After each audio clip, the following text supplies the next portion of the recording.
So I put the butter in the bottom of the pan to melt it, and it started melting, as you can probably see.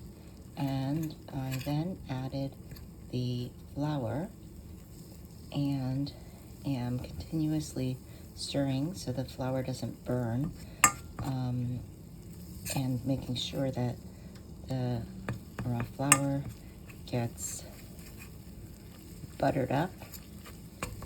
And I do keep moving it. I usually use a silicone spatula for this, but I only have one right now for whatever reason. I used to have like 4 different colored ones, plus a really cute pink piggy one. Don't know where they went. So now this is a roux. It's a little bit, not exactly like a roux because it's so buttery. I'm gonna add a little more flour.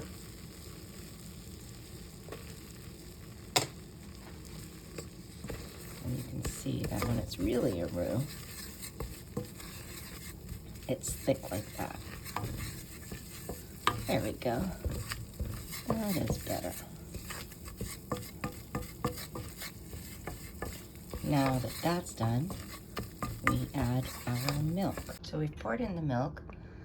It's now getting warm. We're going to put in the grated cheese. I do that by eye, as you can see.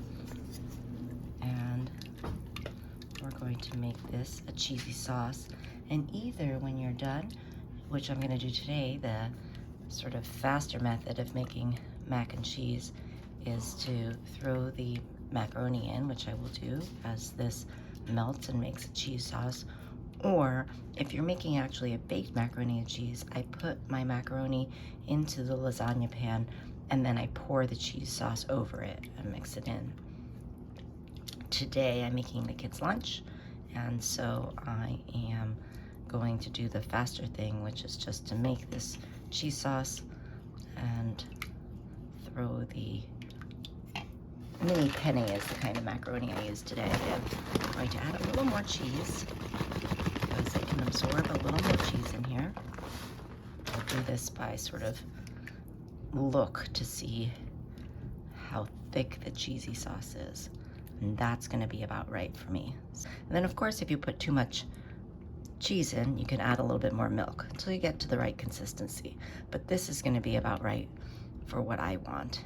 And I am going to continue to stir this for a few more seconds and then put in the mini penne. Here we go with the mini penne, of course cooked first. Whenever I say put in the penne or put in the rice, I always remember to say cooked, because I remember my good friend Lisa was making fried rice in college following a recipe, and she called me to say, the rice is all crunchy, why is it crunchy? And so forevermore, I realized that we need to be really specific and emphasize that the rice should be cooked before you try to fry it, as should the penne here. It's a little bit thick, so I'm gonna add a little bit more milk. And there we go, that's lunch for the kids for today. A wide mouth funnel is something that I didn't discover until a few years ago, but basically in order to try to get some stuff like macaroni and cheese into a thermos, it may be a little bit easier to do it with a wide mouth funnel. Or you just sort of try to get it in there in the thinner one, and then it gets a little bit messy on the outside, and then you wash it. But don't underestimate the value of a wide mouth funnel.